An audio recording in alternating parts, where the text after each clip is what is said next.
Bismillahirrahmanirrahim. Bismillahirrahmanirrahim. Assalamualaikum warahmatullahi wabarakatuh. Hamdan sholatan wassalaman wa ba'du. Sahabat beriman yang dirahmati Allah, sakit adalah salah satu ujian dari Allah Subhanahu wa ta'ala yang diberikan kepada hambanya, dan sakit juga dapat menjadi penggugur dosa. Terdapat beberapa dalil yang menyebutkan bahwa sakit dapat menggugurkan dosa. Apakah hal itu benar adanya? Mari kita simak penjelasannya berikut ini. Sakit adalah salah satu bentuk respon tubuh manusia dalam melawan virus atau zat-zat yang berbahaya. Oleh karena itu, imunitas diri yang dikaruniai oleh Allah berusaha untuk tetap menormalkan kinerja tubuh. Dalam ajaran Islam, sakit merupakan salah satu bentuk ujian dari Allah Subhanahu wa ta'ala. Terkait sakit, Allah Subhanahu wa ta'ala telah berfirman dalam Al-Quran surah Al-Baqarah ayat 155 sampai 156, yang artinya, dan sungguh kami akan menguji kamu dengan sedikit ketakutan, kelaparan, kekurangan harta, jiwa dan buah-buahan, dan berikanlah berita gembira kepada orang-orang yang sabar. Mereka yang apabila ditimpa musibah, mereka berkata, Inna lillahi wa inna ilaihi roji'un. Sesungguhnya kami milik Allah dan kepadanya kami kembali. Mereka itu mendapat keberkatan dari Tuhannya dan rahmat, dan mereka itulah orang-orang yang mendapat petunjuk. Berdasarkan ayat tersebut, umat muslim dapat mengetahui bahwa sakit adalah ujian dari Allah Subhanahu wa ta'ala untuk menguji kesabaran dan keteguhan iman seseorang.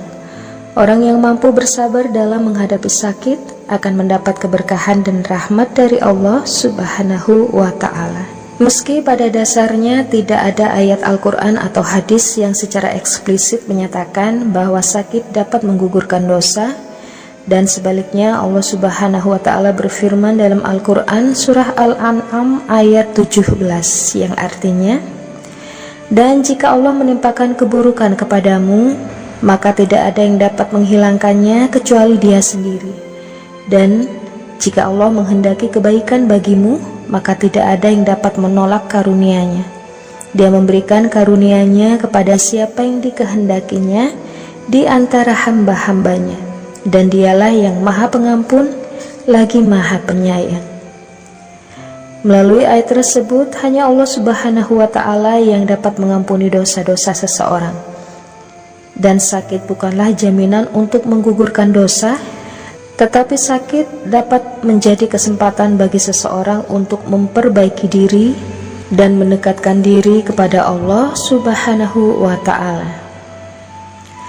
Namun disebutkan dalam buku Betapa Allah Mencintaimu karya Ratna Dewi Idrus bahwa sesungguhnya ketika sakit, sekalipun hanya tertusuk duri, Allah Subhanahu wa ta'ala hendak menghapuskan dosa-dosa kita dan kita harus bergembira. Hal tersebut didasari oleh hadis berikut.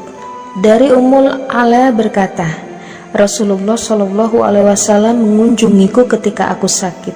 Lalu beliau bersabda, bergembiralah wahai Ummul Ala, sesungguhnya sakitnya seorang muslim dijadikan oleh Allah untuk menghilangkan kesalahannya dengannya, sebagaimana api menghilangkan karat emas dan perak. Disebutkan juga dalam salah satu hadis, tidaklah seorang muslim ditimpa suatu masalah berupa sakit atau lainnya, melainkan Allah akan menggugurkan dosa-dosanya dengan sakitnya itu, sebagaimana sebatang pohon yang menggugurkan daun-daunnya. Hadis riwayat Bukhari dan Muslim. Jadi selain ujian atau musibah, sakit juga merupakan bentuk peringatan sekaligus nikmat dan anugerah dari Allah. Oleh karena itu, seseorang yang sakit hendaknya mengintrospeksi dirinya sendiri dengan banyak bertobat, berdoa, berzikir dan berikhtiar agar sakitnya segera diangkat.